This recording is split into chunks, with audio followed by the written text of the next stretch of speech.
Today on Minute with Maxwell, I'm going to take you to law number 10, and that's the law of the rubber band, which says growth stops when you lose the tension between where you are and where you could be. I can remember a few years ago, I was on vacation with my children and my grandchildren. In fact, we were out in Colorado skiing. And one evening at dinner, we have great conversations on our kind of memory trips and experiences.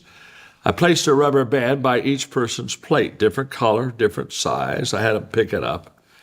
And we had a rubber band discussion, which basically is the only value of a rubber band is when it's stretched. As long as it is laying in its easy, comfortable state, it has no function.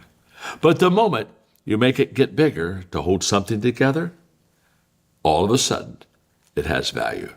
That's so true in your life. That is so true in my life. That's why I wrote the law of the rubber band. In fact, I gave it to the kids and I said, okay, go skiing tomorrow.